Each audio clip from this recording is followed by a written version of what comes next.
Tila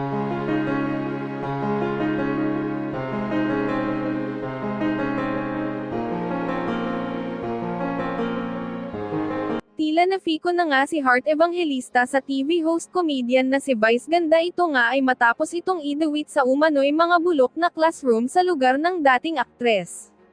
Ayon sa kampo ni Heart Evangelista, kung alam lang daw ni Vice ang naitulong ni Heart sa maraming school sa probinsya ng Sorsogon ay baka daw lumunin ito ng lupa sa hiya. Ayaw lang daw talaga ni Heart na ipaalam sa publiko ang mga ginagawa nitong pagtulong sa ibang tao. Narito panoorin ang video sa anomalye sa mga bulok na classroom.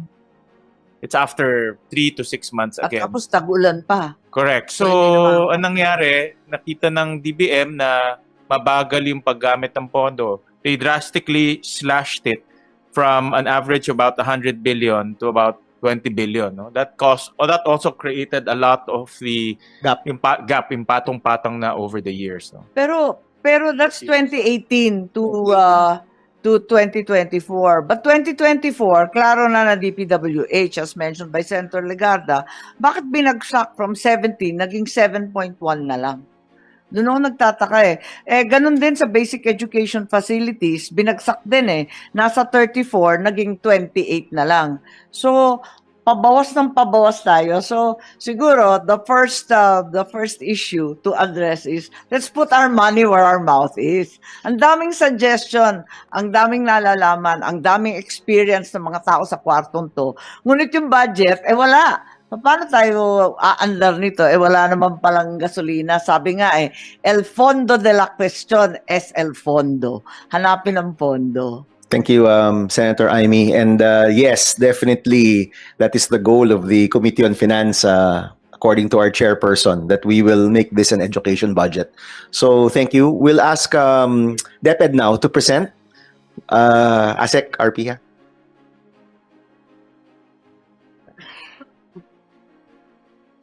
Okay, magandang umaga po sa inyo lahat, Mr. Chair, to our dear senators, my colleagues in government, and friends in the private sector. Allow us to share with you the situation of the infrastructure at the Department of Education. It's been mentioned repeatedly this morning that there is truly a backlog of 165,000 classrooms. And that has resulted in our learners to endure the following: double, triple shifting, reduced face-to-face time, overcrowded classrooms, breaching the recommended teacher-learner ratio of about 35:1 to 40:1, learning loss, particularly in the early grade learners, and compromised learner well-being and safety, especially far-flung and hazard-prone areas. Simply because of the shifting, they have to sometimes travel and go home beyond sundown. So allow us to give you a little bit of background. Please, 2 slides forward, please. Okay. Allow us to give you a little bit of background on where we actually get our funding to build these classrooms.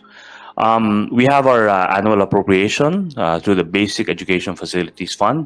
That includes new classroom construction, repair and rehabilitation, electrification, priority school health facilities, school furniture.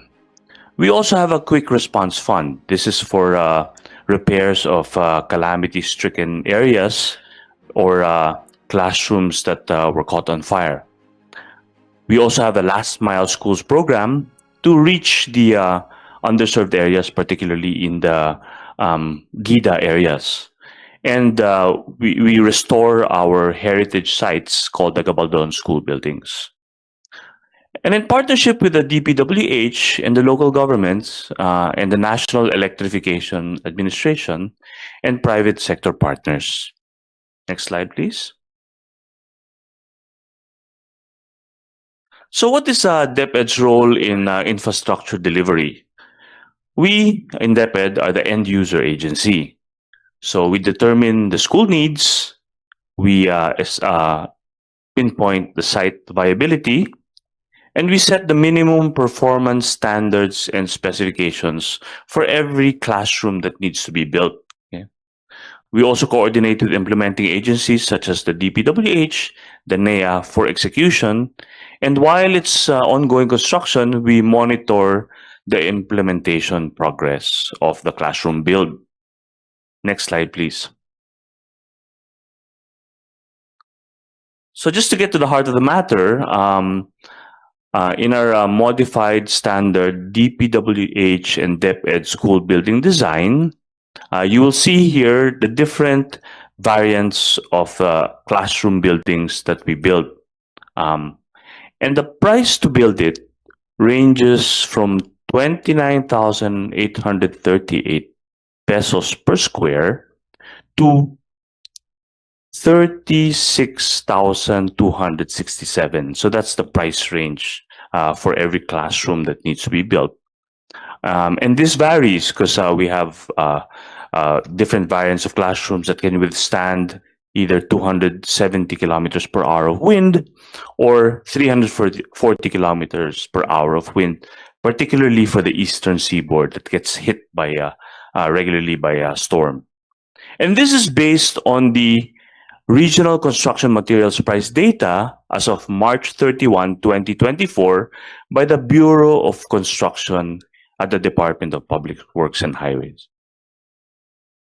Next slide, please. Asek, yung one story, how many classrooms yung one story? Please, the previous slide. So I know that per square meter is probably a better comparison, di ba? Opo, But just opo. for our benefit, yung one story, two story, three story, four story, ilang classrooms yan? Ano po yun? There are 5 classrooms in the single story. And then you will see also in the 2-story, those are the 10 classroom category B, the 10 CL po. That's 10 classrooms. Okay. So the actual cost of building per classroom in the 10-story classroom is about 3.394 million pesos per classroom. Excuse me. 3.394. Mr. Chair, napansin ko lang without toilet. So each story, walang toilet.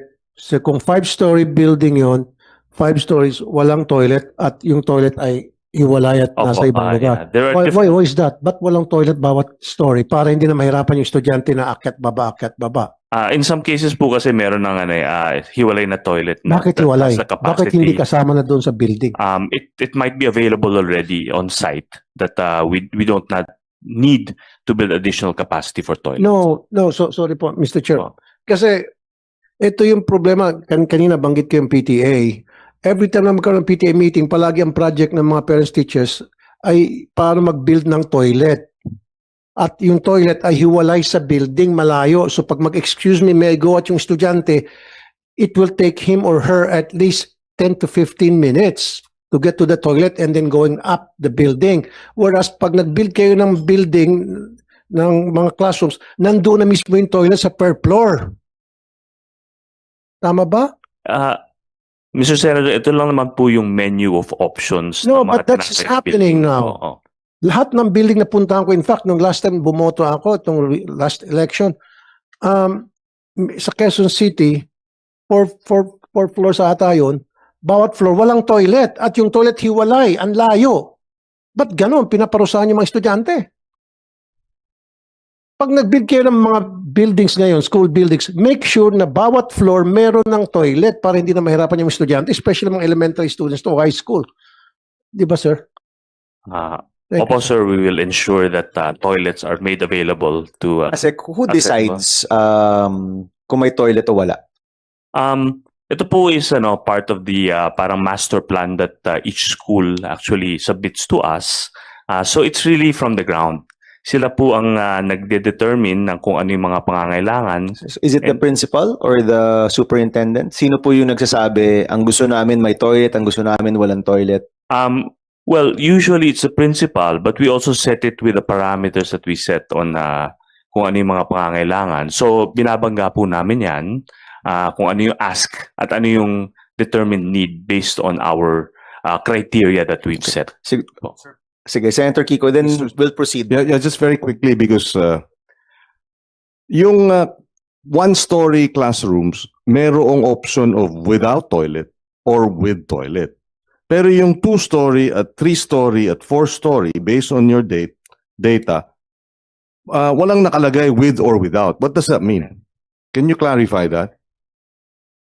Kasi, if you notice, di ba, dun sa 1-story, may without, category B, without, category D, with toilet, etc. No? Pero yung 2-story, 3-story at 4-story, it has no distinction between with or without.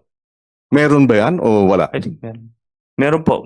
Yung mga multi-story, meron pong mga toilet na yan. Okay. So, in other words, kaya siguro may option na without toilet dun sa first floor kasi yung katabi niyang already existing school building may toilet. I mean, I'm looking at that, no? But here, you should put with toilet para klaro na yung 2-story, 3-story at 4-story with toilet yan.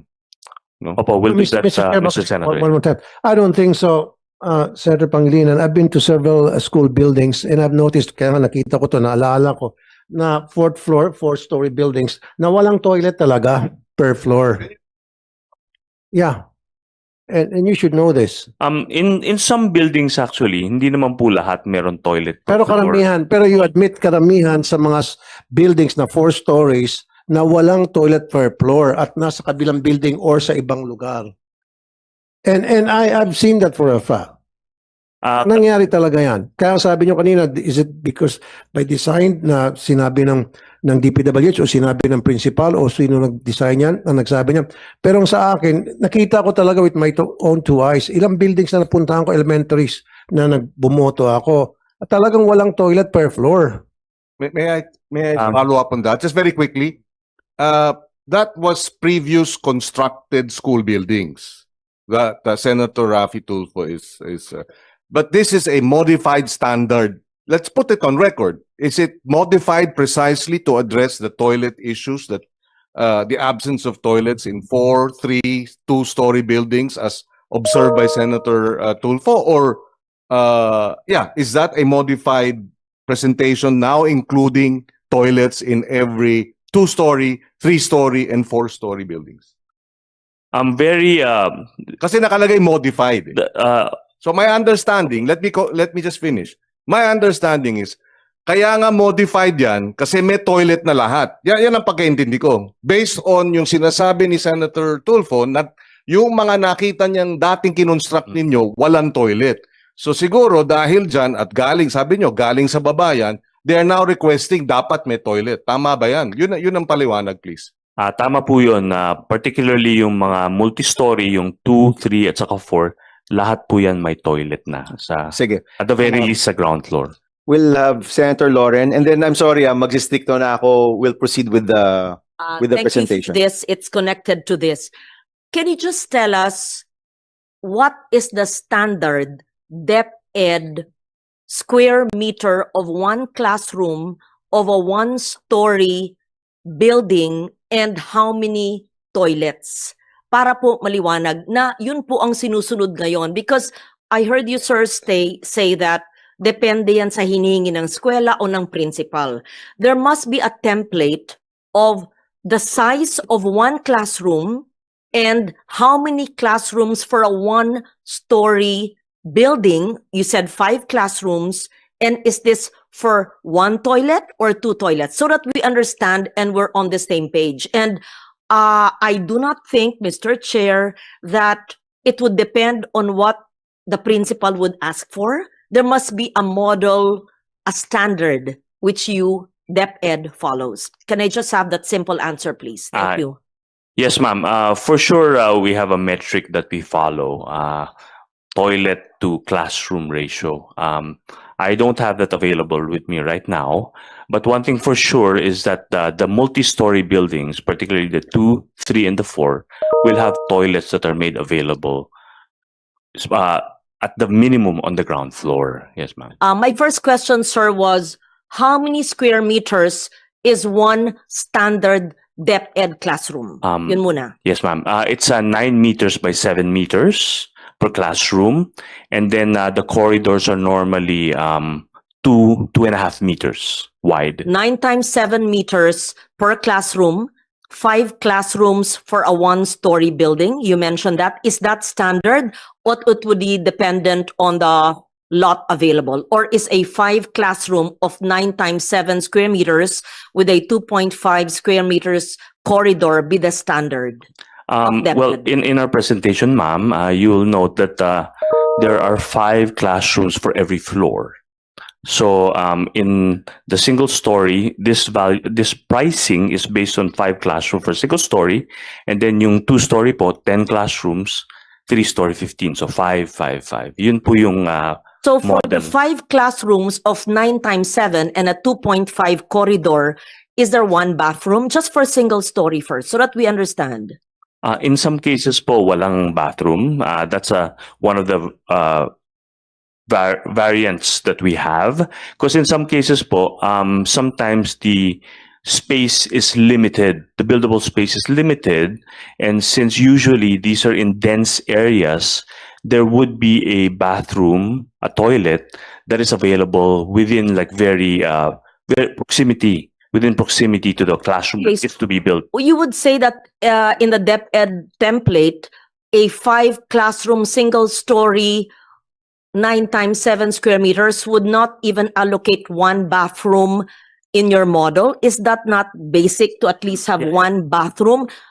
Gawin mandatory na may isang banyo man lang sa isang 5 classroom single story? Just, di ba basic? Thank Go ahead, Yusek. Thank you very much, Mr. Chair. Your Honor, the design of the department on the 5 single-story classroom has a design of a toilet at the end, either of the end of the classroom building, just to accommodate that all of the learners at 1:45 per classroom should have a toilet on that. However, there is a challenge, as ASEC AP mentioned earlier, that there might be less footprint for the buildable space within the school. So, at some point, lagi din po siyang may wash facility at meron po siyang at least one toilet for that. In the case of multi-story building, we prioritize the construction of a 2-story, which can either have either a toilet on each floor when available, or if not, find a place within the area proximate to that building, but so that at least merong toilet na magagamit yung mga estudyante. Thank you, Mr. Chair. Last, clarify. Meron pong nangyayari, nagko-construct po kayo ng 5 classroom na wala pong toilet dahil walang lugar. Hindi po makatao yun. Yung mga bata, hindi po naman pag ang klase 5:45 magigising ng 5, 4 o'clock kasi yung iba po naglalakad pa po ng 1 oras. Tapos walang bathroom. Kaya nga we're fighting the problems of sanitation dahil ang open defecation is another sanitary issue, sanitation issue. Hindi po makatao at hindi po ako siguro papayag ng ating maski isang single story ay walang toilet. 1:45 na nga, o 45 times 5. Tapos isang toilet lang nga, nakapila na yung mga bata doon. Tapos sasabihin pa natin, optional yun, depende kung may space. I'm sorry, I don't think that is correct. And Mr. Chair, makasingit lang, last na talaga, few seconds. Yeah, because maraming mga complaints dumating sa akin. Tama sinabi ni Senator Legarda, pila-pila mga estudyante. Ilan bang estudyante sa isang classroom? So kung sabi mo 5 classrooms, yan. So multiply that to how many students. And then yung toilet na kinoconstruct ninyo, ang liliit. Naka-accommodate lamang ng 4 to 5 estudyante bawat toilet. So kung ang estudyante pinag-uusapan natin ay 60, paano yan do the math? Pila-pila na at matagal ang pila. At kaya nga dyan pumapasok again yung PTA na naman. I'll go back to the PTA. So tuwing magkakaroon ng PTA meeting, ang palaging pinag-uusapan ay kung paano tayo makapag-construct ng additional toilet. Thank you, Senator Tulfo. Sorry, Mr. Chair. Actually, that's up to us, no? Nasa atin yan. We can put it as a special provision na lahat ng classroom building may toilet, no? So, I see the Chairman of Finance nodding his head. This is something that we have a solution to. ASEC AP, you may continue. Thank you, Mr. Chairman. Next slide, please. Okay, so we'll just walk you through the construction process of these classrooms. No, the first step is planning and the site identification, wherein DepEd validates the school level data to determine the needs and available buildable spaces. If there's actually space for us to build the classrooms that they need. So the next step would then be the programming and budgeting, wherein our funds, the basic education facilities and the QRF allocations are endorsed to the DBM for funding release.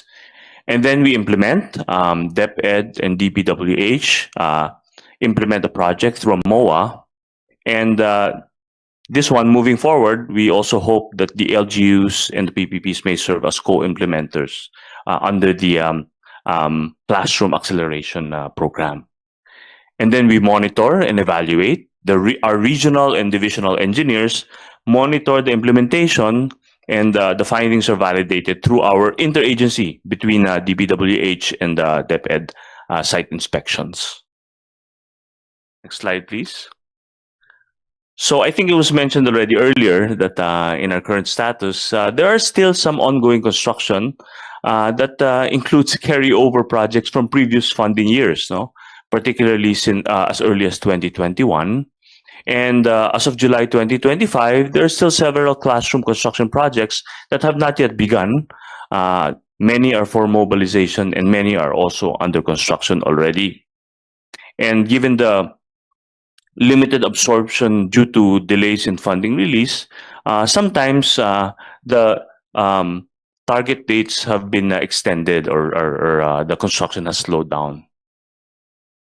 Next slide, please.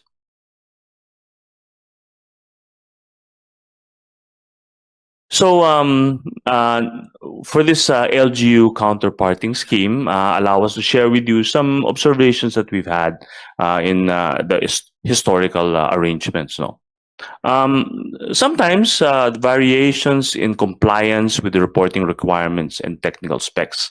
Sometimes the LGU is unable to communicate with us regularly the status of the project. So sometimes we don't have visibility as to what stage in the completion they are in. In some cases, projects do not necessarily fully align with our standards that we set. Okay? I suppose since the LGU, it's funded by the LGU, sometimes they follow their own specs that they want. And of course, delays are also encountered in the submission of liquidation reports. And some projects were not completed as planned, partly due to politics, changes in local leadership. Next slide, please.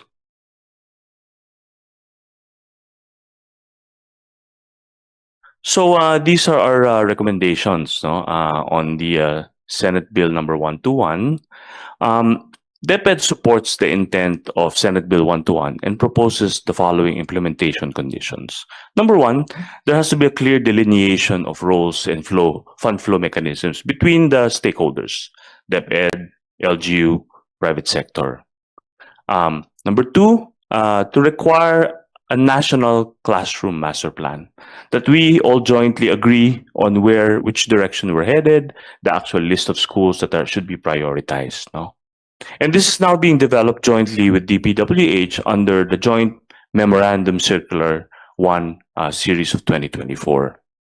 Number three, we want to encourage the implementation in GIDAs, in geographically isolated areas and depressed areas, high density urban areas. We saw earlier that the priority of the backlog is actually in NCR and Calabarzon, and disaster-prone or disaster-stricken sites. And number four, to institutionalize a central monitoring program for all these classroom builds, regardless of funding source. Next slide, please. So other DepEd initiatives, the approval of the proposed special provision in the NEP 2026, which allows flexibility in the implementation of the school building program. Number 2, update the classroom master plan using demographic considerations and projections and the prioritization index school level data under the JMC1 series of 2024. And lastly, EPP projects. To really push for these PPP projects or LGU projects must be consolidated into a central infrastructure database to avoid duplication. And before we end, we just want to express that we are really looking forward to this bill. The DepEd really hopes to have that flexibility to entertain and diversify our school building sources or suppliers to be able to get the best quality at the best price at the most timely manner. And allow me to share with you, last month, we were in Tarlac in your province, Mr. Chair, to receive a donation from the Rebisco Foundation. It was a 2-story, 4-classroom building with 2 toilets on the ground floor. No? And of course, kwentuhan lang, we asked them, how much did it cost you to build this? And they had shared with us that for that building, it cost them 6 million pesos.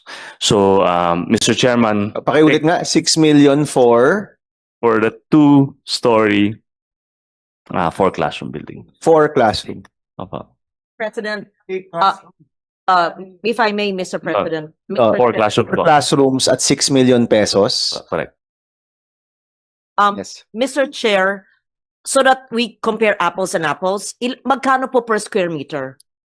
Kasi sabi nyo, 9 times 7 yung sa DepEd. Ito ba 9 times 7 for classrooms? So standard size. Yes, ma'am. They follow the standard size of the classroom, although they narrowed down a little bit on the corridor. Okay, 2.5 naging ilan? Roughly 1.5 With toilet. with toilet. Pero with toilet ito Opo. for both floors. So, Mr. President, Mr. ASEC AP, ang pinakatanong kasi dito, bakit ang private sector nakakagawa ng ganung kamura at ang gobyerno ganung kamahal, no? Mhm. But let's let DPWH present also. Are you done with your presentation? Yes, sir. ASEC? Yes, thank you so Maraming much. salamat, Marami Sir kaming Fred. tanong, but we will hold off on these questions. I'm going to jump to former, Senator Marcos. Information lang. Who is building classrooms now? Is the DepEd building at all, or have you passed the entire function to DPWH? Wala na kayong building program sa DepEd? Kasi may budget pa rin kayo eh. So, meron pa rin kayong engineering unit na nagko-construct? Lahat po ng new classroom construction is being done by DPWH. Okay, pero yung 7.1 billion na sinight kanina na nasa budget pa rin ninyo as school building program, saan ginagamit yon? DPWH pa rin? So wala na kayong school building program at all sa DepEd? Not that we implement directly, but everything is being built by DPWH, ma'am. Who does the maintenance, for example? If it's meron naman po silang MOOE at the school level, pero kung kailangan ng medyo major repairs and rehabilitation, ang DepEd po ang nag-i-implement nun. Kasi 'di ba 3-4 na taon hindi pa nare-repair. Tapos QRF ninyo, magkano ba QRF ninyo? Pag bagyo. 3 billion po yung budget ng Opo, QRF. napakaliit pala. Okay. So to clarify, construction of new classrooms are with DPWH, maintenance and repair are at the school level or DepEd. Yeah. Yes, follow up lang yung 7.1 billion na yan, kumpara sa DPWH, nabanggit ni Senator Gatchalian kanina, natatagalan ng paglipat ng pondo. Bakit nasa inyo pa rin yung pondong 7.1? Bakit hindi na lang andun kaagad, linocate na sa GAA ng DPWH? Bakit sa inyo pa rin nakalagay yung 7.1? Maski last year, yung 17 billion nasa inyo pa rin, ba't hindi na lang i-recta doon sa public work? We go through a process of joint validation muna, identification and joint validation, and then pag na-plancha na po yun, then that's when we actually Validation will not cost so much. Perhaps a task force should simply be set up for validation and so on. And the entire fund should just be put to the DPWH budget if necessary. or mag-task force kayo. It's very, very inefficient. I don't understand what's going on. Thank you. Thank you. Okay, we're gonna jump first to former Mayor Ipe Remolyo so we can get a perspective of classroom building at the LGU level. No, si Mayor Ipe and I spoke the previous week, and he will narrate to us their efforts in Dumaguete, and then we'll go to DPWH. Okay. Thank you, Mr. Chair. Thank you for this opportunity to help in the acceleration of thinking of ways in accelerating the building of classrooms. This is the Dumaguete experience. I'd like to go direct to the classroom cost summary for classrooms built by DPWH, the city, and the private partners like Security Bank Foundation, Angat Buhay, LBC, Film Life. Okay, please go to slide 37. Okay.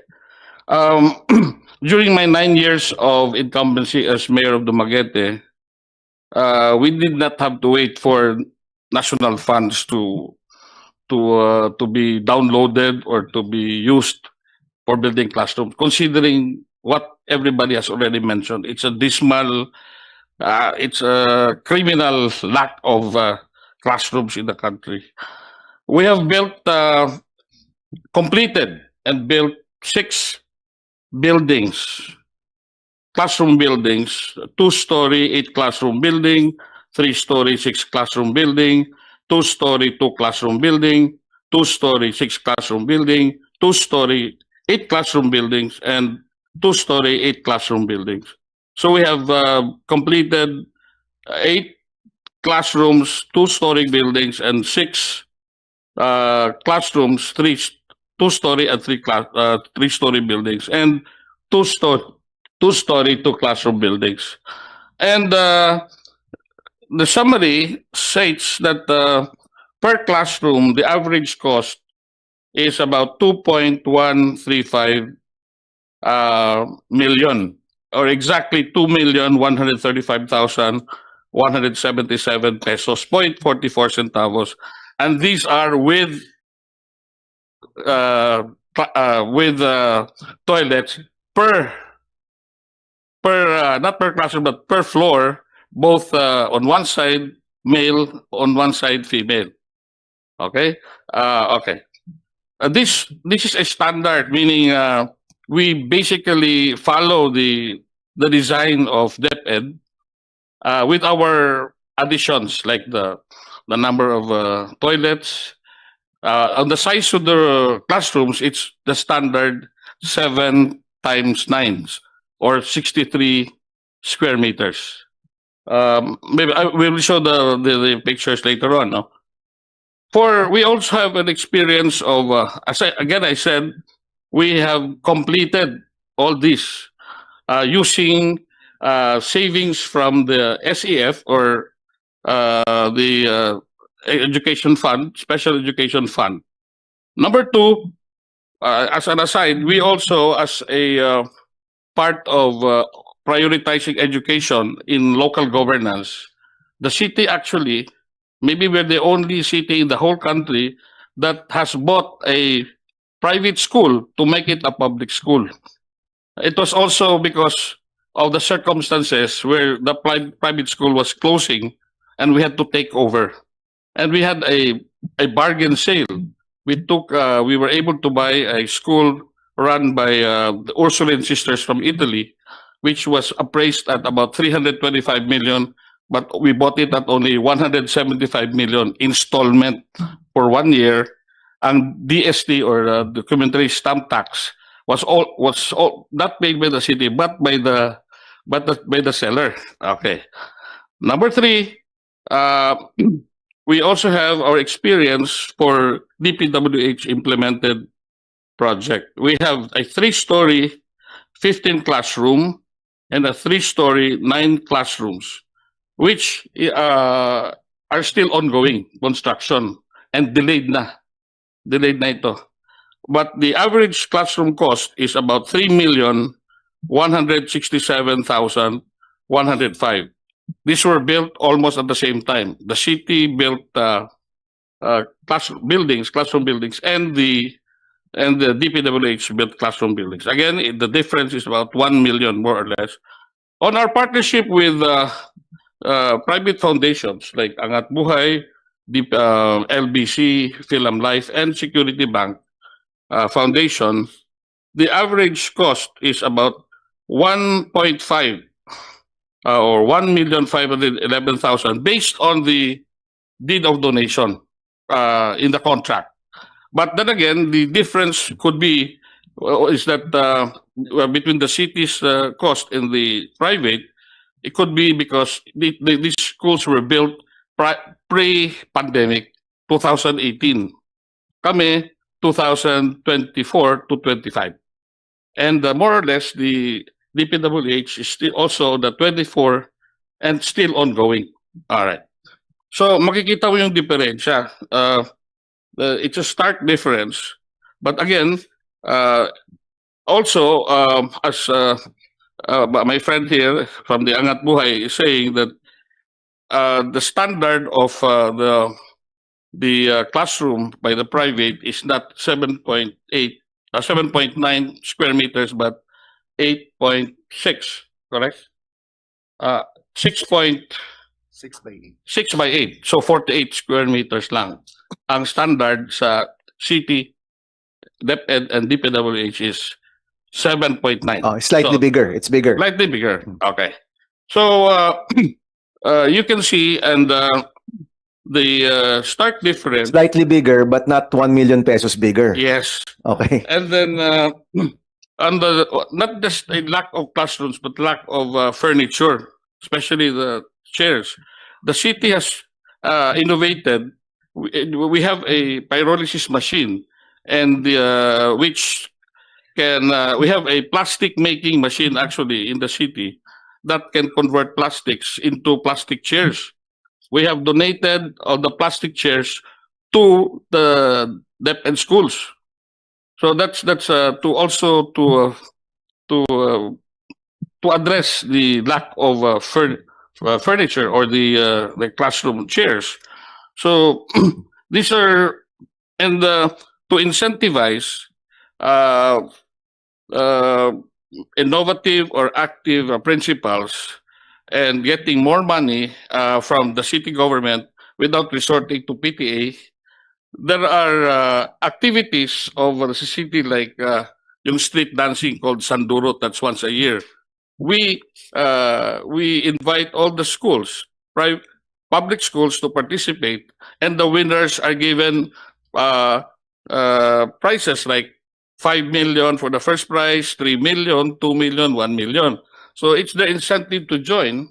Also, the teachers are the teachers and the parents are so happy to encourage the children to join, because instead of contributing for the needs of the school, the 5 million is given to the maximum 5 million is given to the school and of the projects of their choosing, whether bathrooms or televisions, books, etc., etc.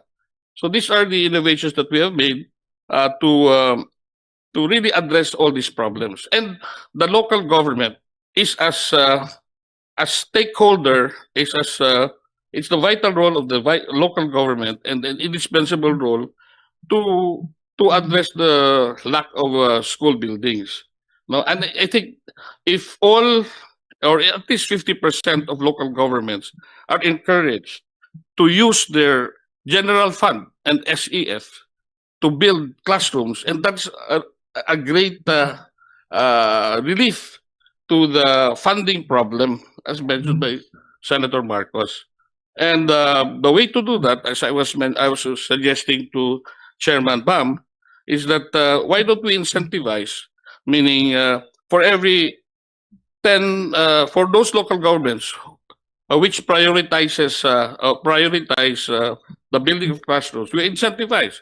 If the city or the municipality or the province are willing to build 10 classrooms, then DepEd should download to the local government to match it with 10 classrooms using the template of the local government.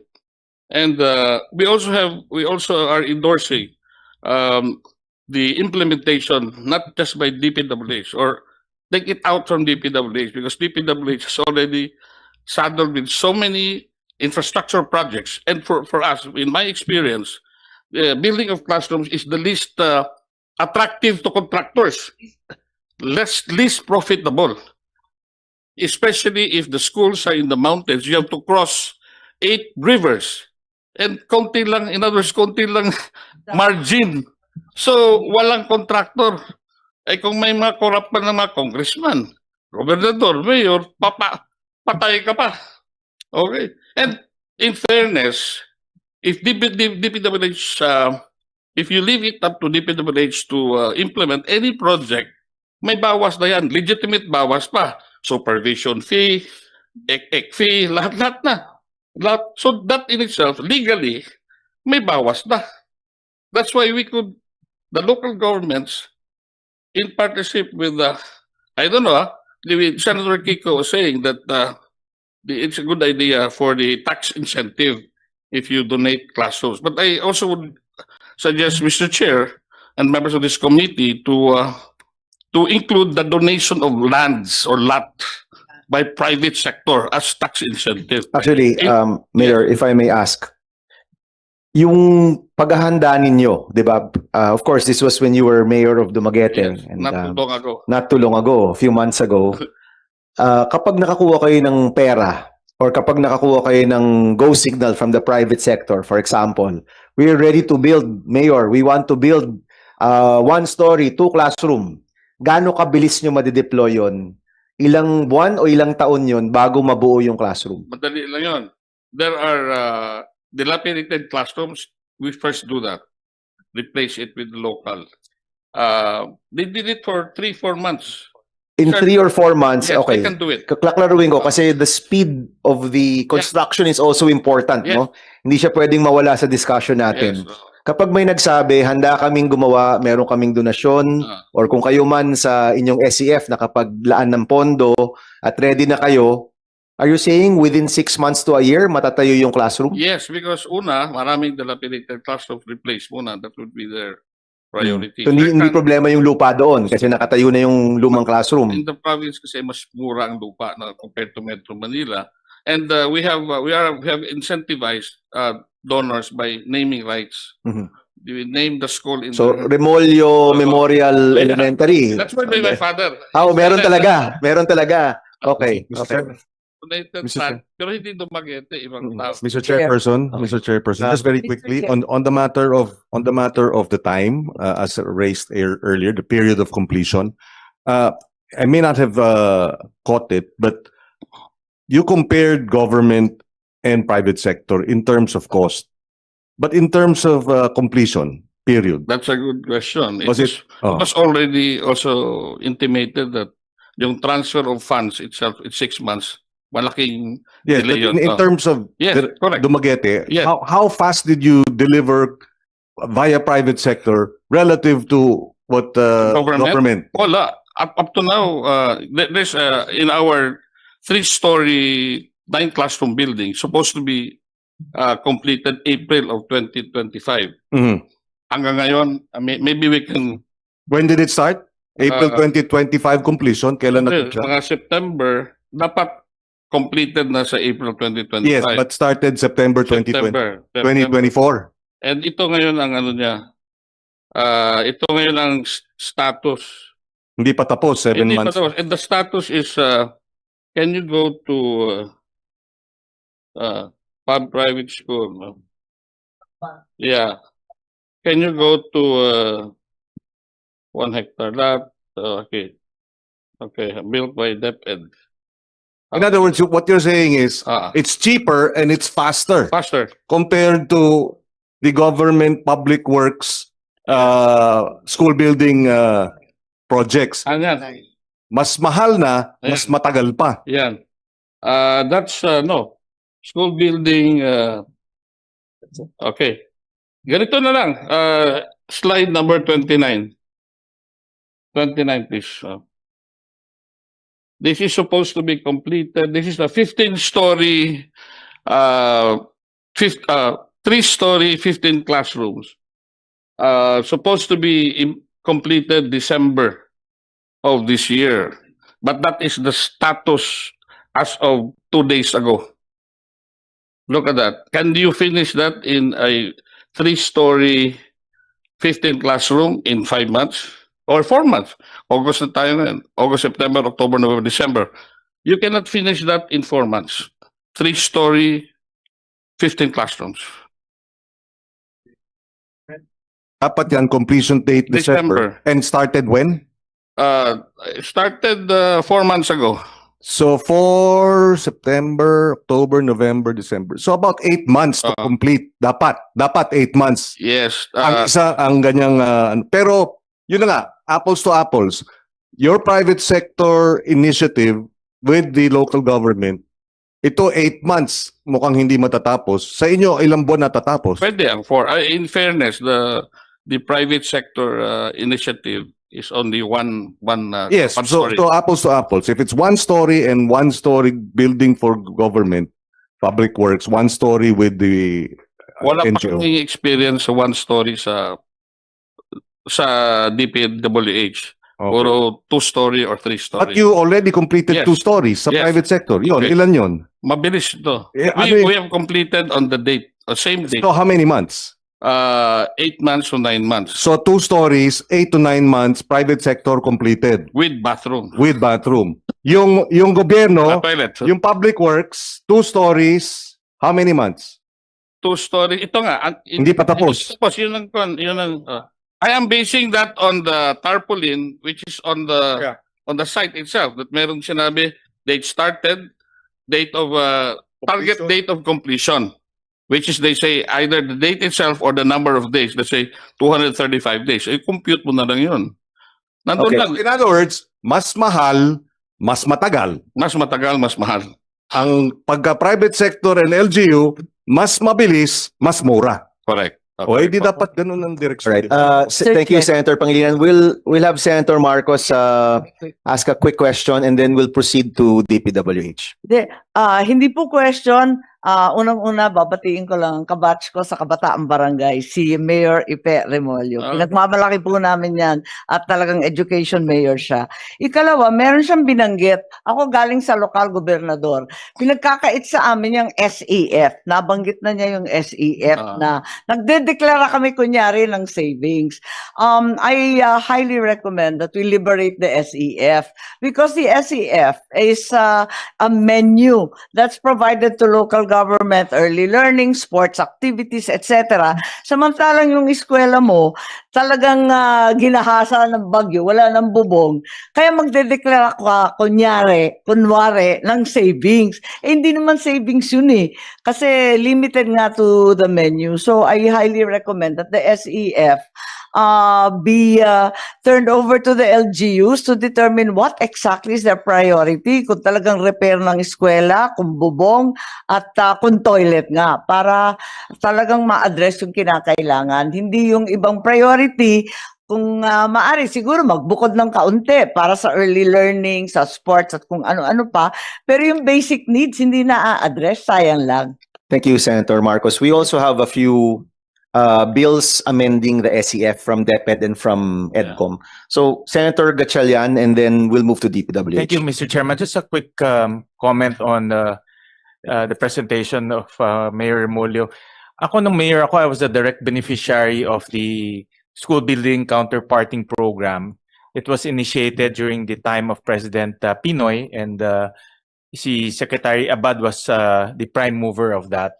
And I think my personal experience, effective siya. No? I remember we were given 50% of the funding from DepEd, and then 50% will come from the local government. Effective in a sense because sabay-sabay kaming nagpapatayo ng buildings. So in other words, all the local governments who were given counterparts, sabay-sabay kami, no? So meaning hundreds, even thousands of LGUs, sabay-sabay sila nagpapatayo. So just to comment on that speed, dahil sabay-sabay, in a matter of 1 year, sabay-sabay kami natatapos. So it's a good, that's why the proposal in the chairman's proposal is very innovative and also effective because meron ng proof of concept in terms of the counterparting program. Ang comment ko lang, those poor municipalities, siguro mas maliit yung counterpart niya. No? Yung mga malalaki, kagaya ng Dumaguete, Valenzuela, 50-50. Pero yung mga 4th, 5th class, baka mas maliit naman yung kanilang counterpart. But personally, I think it's effective because the mere fact that we can construct all at the same time and finish at the same time, that will address the speed of construction. During the Pinoy administration, if I'm not mistaken, Senator Gatchalian, they did the counterparting and they did the PPP. And they were able to, Brother Armin, was able to close the gap maybe to a few thousand, if I'm not mistaken. Tama ba? Are my figures correct?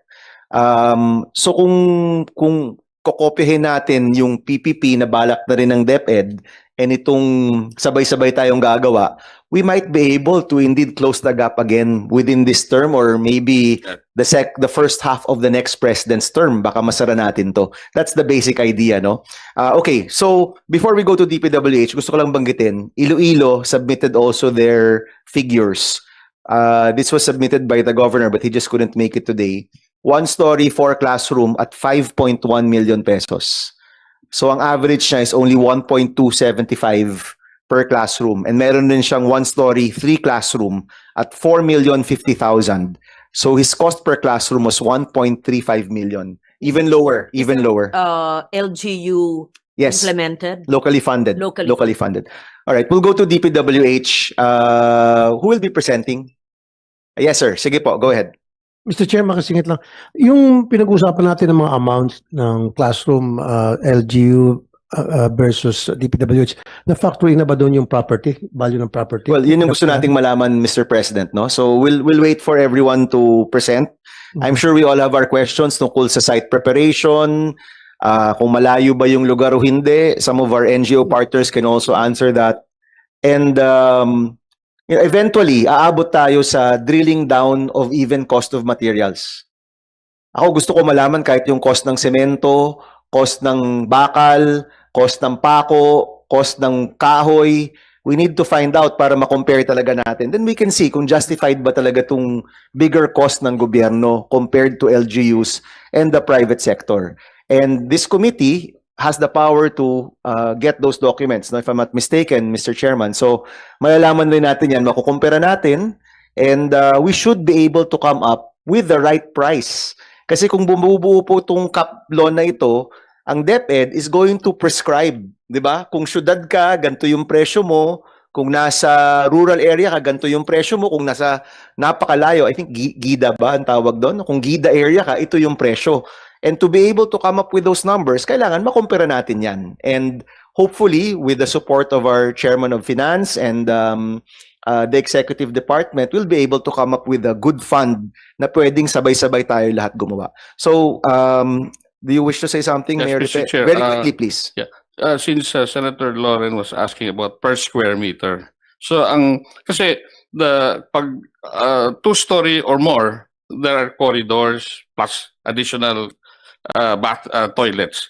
So ang amin kasama ng toilets is about less than 20,000 per square meter. Kinumpare namin sa DPWH, mga tama yun sa kanila, 30,000 plus per square meter. Ano kasi yan meron tayong cost of materials, meron tayong cost of labor, meron tayong contractor's margin, lahat yan mandated. And then yung mga pagkakaiba, which is the hauling, the differences in terms of logistics, yun yung gusto nating malaman. And the committee through the TWG will eventually go point per point. At makikita natin yan, compare natin yan, each of these aspects. No? But we won't do it in this hearing, we'll do it during the TWG and we'll present it in the next hearing. No? So let's ask DPWH to give their presentation, please. Sige, sir. Thank you, Mr. Chair, and of course the distinguished other senators who are here, of course DepEd officials and other participants here. So I just would like to start my presentation with the design codes and guidelines that we are using at the DPWH with regards to the design of school buildings. This is developed to address the increasing demand for safe, functional, and climate-resilient educational spaces. So this design specification for school building has been issued in August 2018 through a memorandum by then DepEd Secretary Briones dated December 15, 2017. First, of course, the MPSS for DepEd school buildings. And while this MPSS was developed a few years ago, we still follow and improve it up to now, if necessary, some of the guidelines contained in this department order, which I will be discussing later. Next slide, please. So these are the several design codes and guidelines and even laws that we are considering in our design of this BFF project, the school building projects. The 2018 standards emphasizes the importance of durability, cost efficiency, accessibility, and environmental responsiveness in school building design. So I would just mention not all of these parameters. We have the National Building Code, the implementing rules and regulation, the Green Building Code of the Philippines, the Plumbing Code, and the Accessibility Law, BP 344, to mention a few. So next slide, please. So I go now to the structural design parameters that we are using based on the Department Order 64 series of 2017 by DepEd. So next slide. So first would be the wind load. It was mentioned in the MPSS that I showed earlier that the roofing and walls shall be designed to withstand a minimum basic wind speed of 250 kilometers per hour. However, we are using the current wind load in our design to 270 kph under the category B and 340 kph under the category D, which are mostly coastal areas and areas that are prone to typhoon. Ito yung ating eastern seaboard na tinatawag. Habagat and amihan were taken into consideration as well as per the previous MPSS.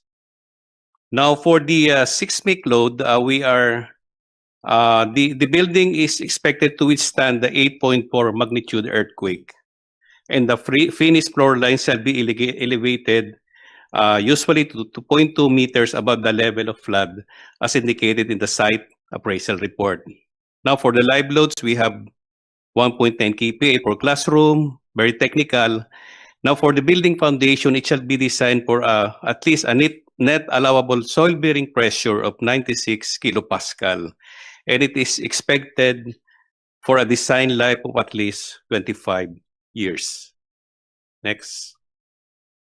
So I will show you here some of the floor plans of the that we are using at the DPWH. So next slide, please.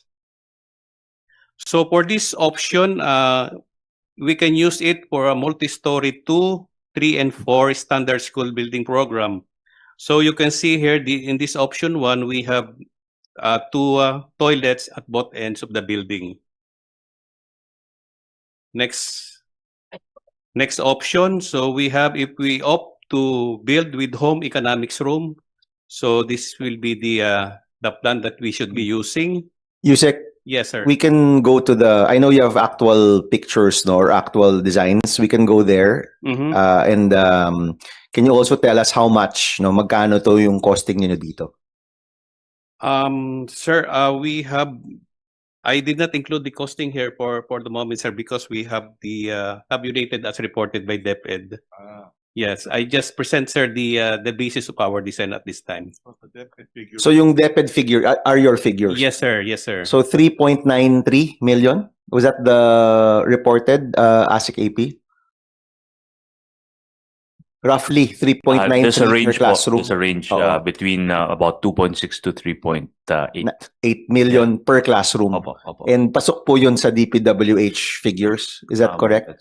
Yes, sir. What we are also using is this per square meter, sir. Okay, so So, magkano yung square meter? So we're around 30,000, sir, per square Okay. meter. I suggest you go to the next slides, yung mas descriptive yung mga designs para Yes, makita sir. rin ng mga tao, no? Okay, sir. So next slide, please. Mr. Chair, makasingit lang sandali. Correct me if I'm wrong, kung tama yung nakita ko kanina, yung design ng building can only withstand up to 4.4 magnitude ng earthquake?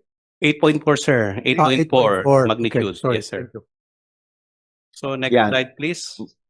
Yes. Go forward. Forward. Yan. Okay.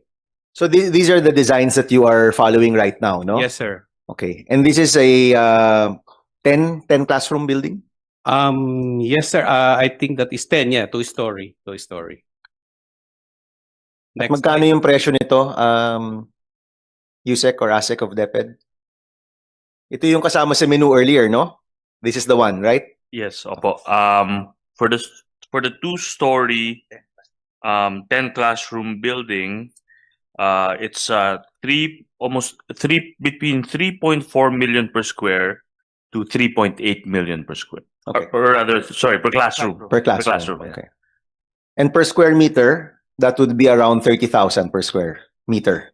Between 32,400 square meters per square meter and 36,267. So between 32 to 36,000. Yes, Senator Lauren. Mr. Chair, just so that we're certain, Yes. apples to apples, this is already per square meter.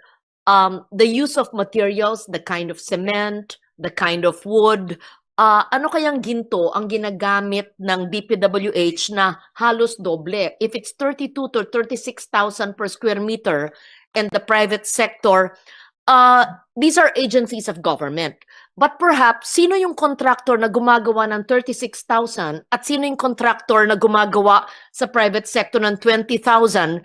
And we have to analyze that. We have to get to the bottom of it because maybe the ASECs and the USECs, both DPWH, DepEd, may not know the details of that. Baka give them the benefit of the doubt. Mas makapal ba ang semento? Nara ba ang wood? Ano ba ang ginagamit? LED na ilaw, mas mahal. I cannot imagine, Mr. Chair, for the life of me, almost double. So, the backlog in classrooms, it will be halved with the budgets that we have. Makakalahati po kung yung contractors ng pribadong sektor na donors nila ang gagawa. Di iban na natin yung mga 36,000 na yan kung meron palang halintulad sa quality po na 20,000. That's My take on that. Thank yes, Senator Lauren. That's exactly where this committee is going to go, no? Kumbaga, gusto nating malaman nasaan ba talaga yung pagkakaiba, no? Nasaan? And during the TWG, we will require the different groups to submit all the way to cost of materials, cost of labor. Malalaman natin yan para makumpara natin. Baka naman yung semento po ninyo, kalahati lang yung presyo sa semento nila. No, malalaman natin yan, di ba? And hopefully, we can move forward and really provide the best value for our students. Kasi tama po si Senator Lauren, kung magagawa natin to at 1.5 to 2 million, parang dumoble yung kaya nating mabuo na classroom, no? And I think this is something we can all get behind, no? Senator Marcoleta is here. Maybe in his committee, the Blue Ribbon, this can be further tackled. But right now, ang pinaka-intensyon natin is to get the best, to look for the best price for our students, no? Sa private sector, mamaya we'll go to the NGOs, iba-iba rin ang kanilang presyo at malalaman rin natin. Baka naman di rin ganun kalayo dito sa DPWH. But definitely, in the TWG, iisa-isahin natin to at malalaman rin natin. By the way, Yusek, ano ba yung prescribed margin of a contractor? Actually, sir, nasa presentation ko yun eh. Oh, sige, go ahead, May go ahead. continue, sir. Yes. So, next slide. So, sir, ilang perspective lang ito yung papakita namin. Just like the 3-story, 15 classroom, and then next, the 4-story. So, hanggang dito lang po, sir, yung pinakamataas na standard specification po natin ng DPWH pagdating sa school building.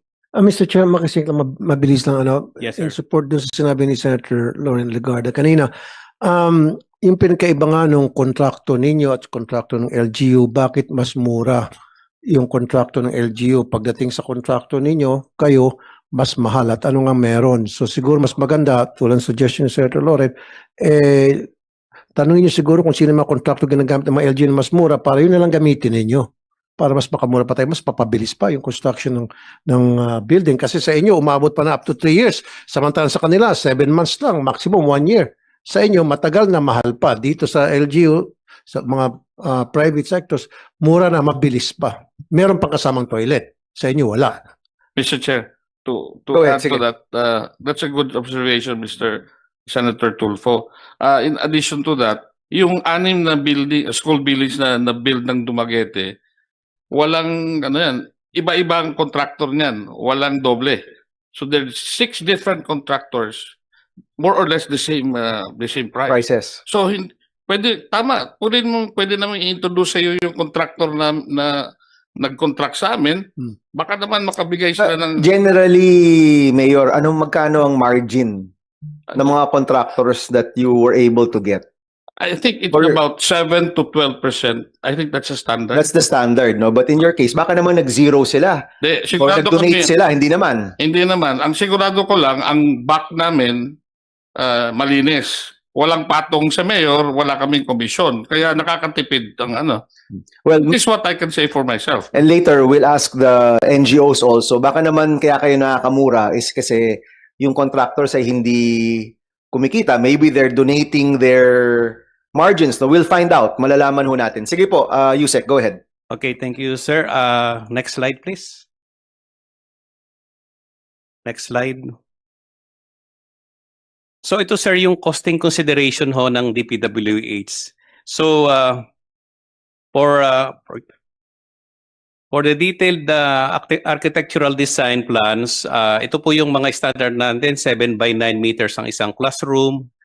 And then sa price of materials po, meron po kasing system sa DPWH na tinatawag nating construction materials price monitoring, na every quarter po ay ina-update po yun ng aming department for a certain areas. For example, for Region 1, iba po ang magiging presyo niya doon sa ibang regions based on their vicinity. So every quarter po ina-update namin yan, yung mga semento, bakal, lahat po ng mga materialis na gagamitin doon sa school building. Yusek, yung presyo ng materials ninyo versus market price, gaano kayo kalayo? Sir yan we are going through a process, nagkakanvas po yung ating mga district engineers and then binabalidate po ng regional office. So more or less, sir, pareho lang siguro yan Sige, kasi gusto nating malaman yun. So for example, sa Dumaguete, no? Ito, mayroon tayong data talaga. I know that you have built classrooms also in Dumaguete City. Yes. Makita natin, makumpara natin.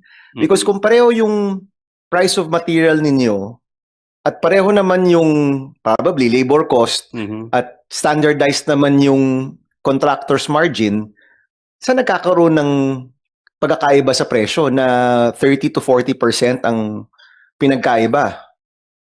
Yusek? Yes, sir. May I continue, sir? Yes, go ahead. Sige.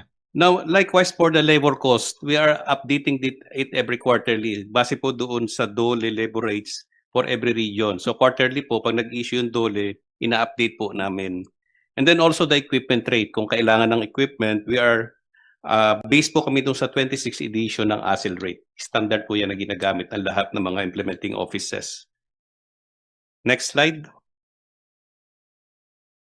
So ito, sir, yung apart from the direct cost, ito po talaga yung napapadagdag which is legally deducted, added po sa cost ng ating school building.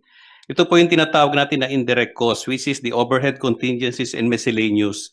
Approximately mga 12% po ng estimated direct cost yan for projects above 5 million up to 50 million. Kung ang project po natin is within that range, 12% po yung ating OCM kung tawagin.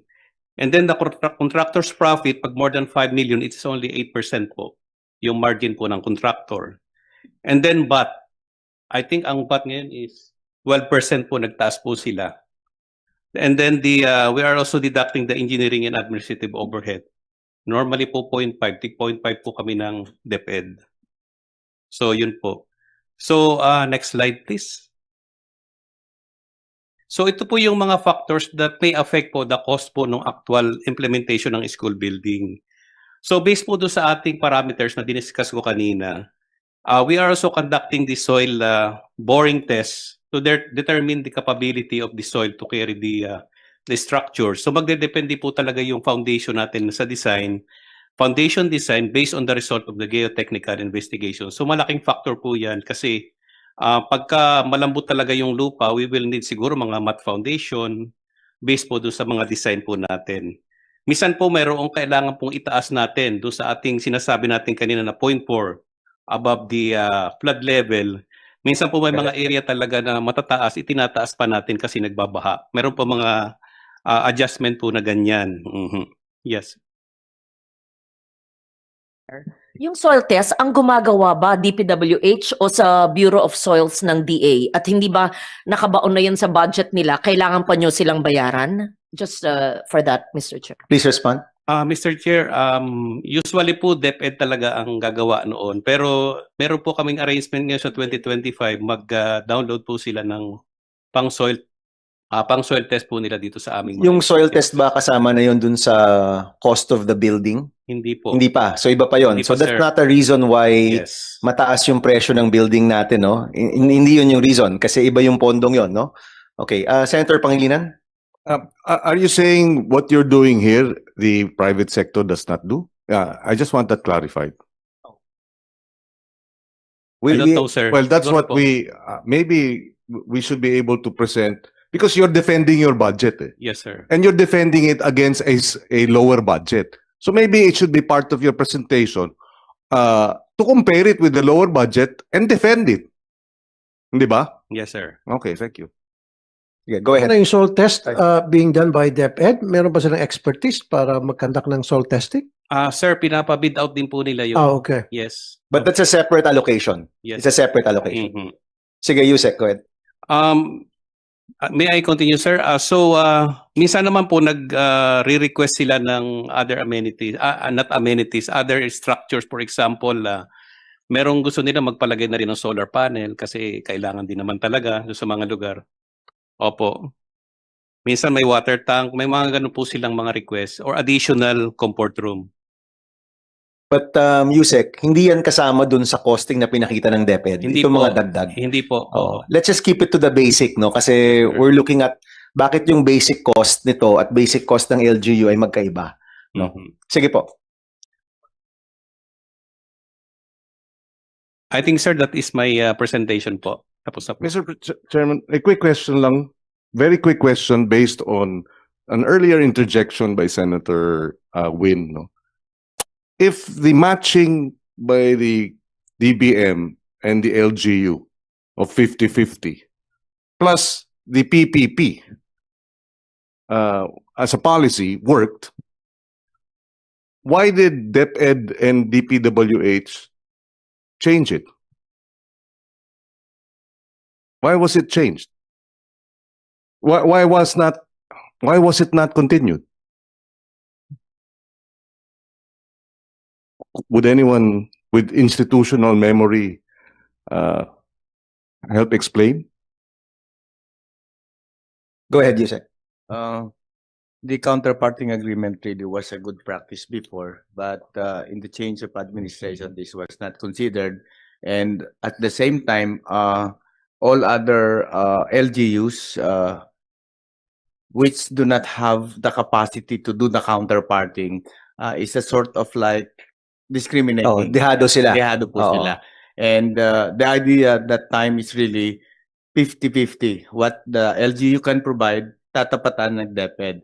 And that's a good practice. And even there was a principal led at that time in terms of construction. The PSIP 1 and 2, which was initiated sometime in 2013, implemented up until this time, binabayaran po namin, this is also one thing which is a good practice. And that's why the department is already initiating another PPP for the additional 105 classrooms up to 2028.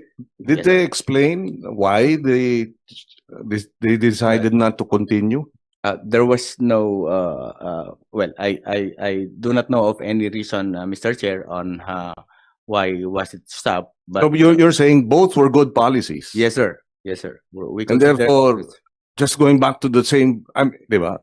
Going back to that policy and will help address the challenges of your backlog, right? yes, Mr. I mean, Chair. if it's not broken, why fix it, diba? Yeah. But apparently, others saw it differently That's for whatever reason. the reasons that we do not know, Mr. Chair. But of course,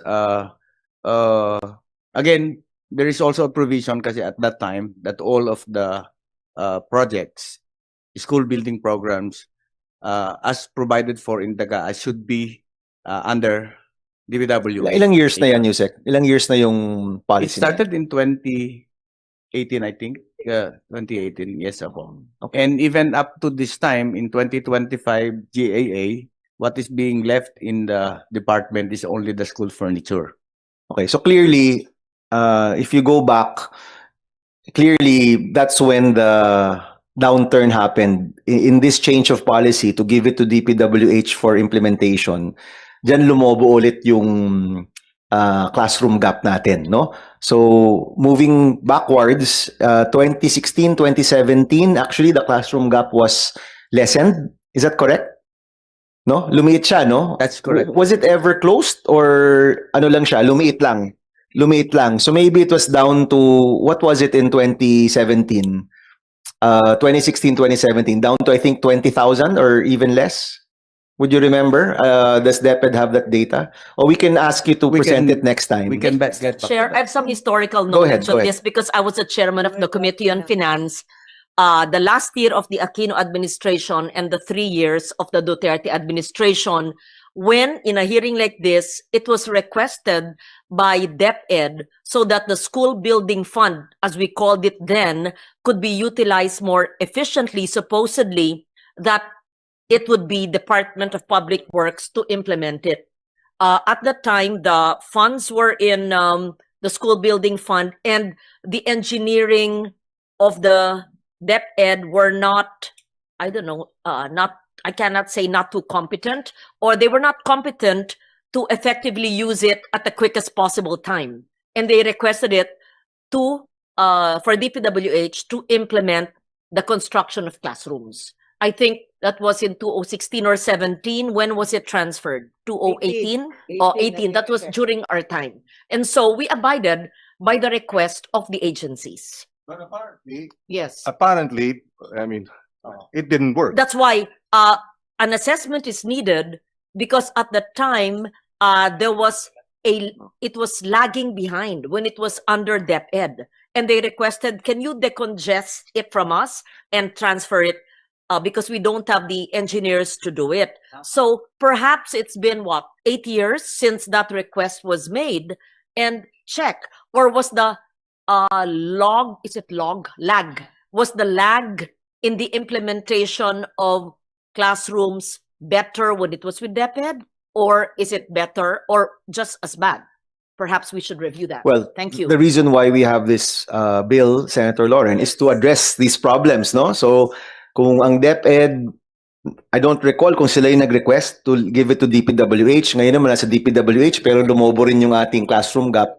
Maybe this third suggestion to go back to a PPP or to partner with the private sector LGUs, maybe that will finally address this. No? Senator Marcos and Mr. Chair? Senator Pangilinan. Yeah, very quickly, para sa akin, ang problema natin sa lumulobong school building gap, kinakailangan na talaga ng task force. Kailangan yung DepEd at saka yung DPWH at lahat nakakaalam dyan, lalo na yung mga lead na NGOs natin, pati yung Phil Chai community. Siguro upuan na yan. Dapat hiwalayan na siya, wag na siya magulo dun sa DPWH.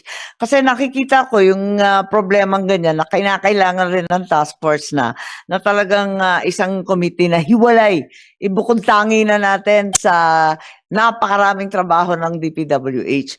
Yung isa pa, nandito naman yung finance chair natin, maybe Senator Gatchalian, we should also look at a very similar issue with the DA farm-to-market roads. Yung sa DA na farm-to-market, kung maalala ninyo, nalipat rin sa public works. Tapos parang wala rin nangyayari, ang daming reklamo. Kasi galing nga ako sa lokal, yun ang ramdam namin. So, kinakailangan siguro. Pero maganda yung suggestion ninyo na doon naman sa topic ng counterparting, ibagsak sa 10, 20, 30% yung counterpart ng 4th to 5th class. Kasi ang nangyayari, lumulobo yung inequity. Yung talagang nangangailangan ng eskwelahan na mahihirap na lugar, wala talagang pang-counterpart. Kaya nahinto rin yun eh.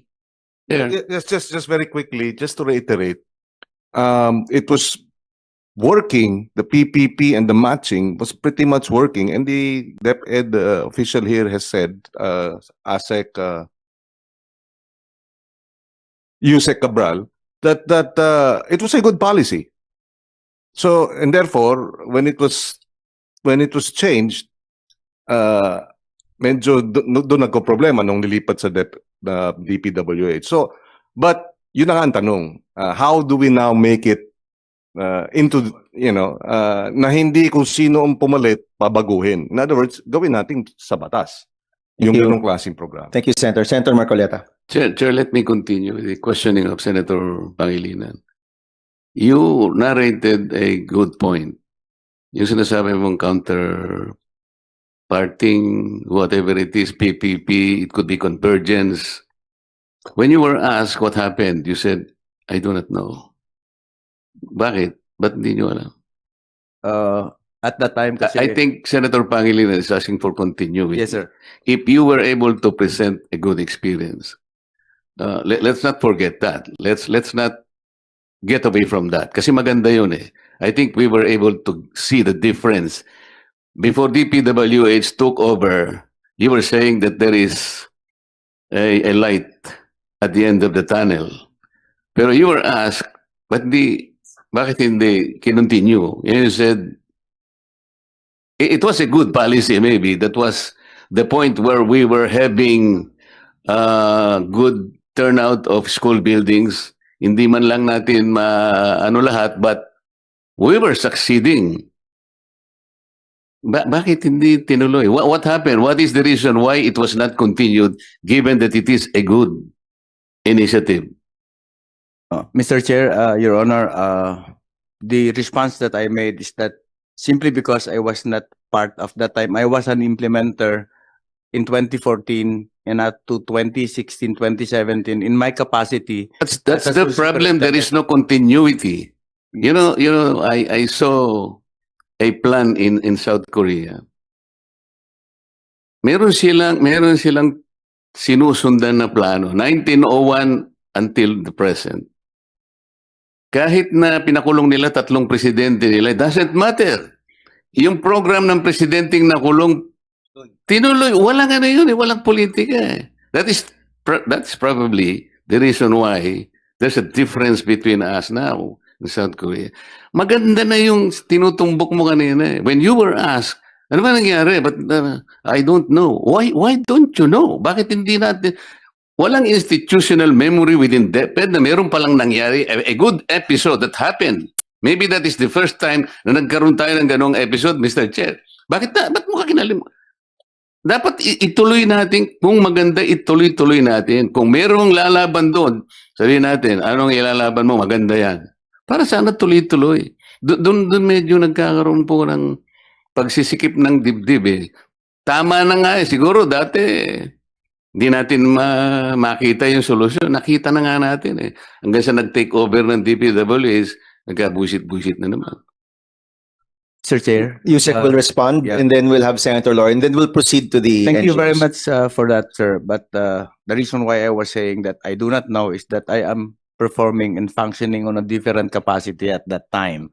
I was not even involved at the central office at that time, but I was able to implement the same project in my capacity as a schools division superintendent at the time. So I think because I really I started from the classroom up to this level, and I have seen some good points. But to influence a policy decision at a certain governance level, at that time I still don't have that capacity to do so. Kumbaga nasa amin yon, hindi yun nasa inyo, di Yes. ba? Okay, thank you. Senator Lauren.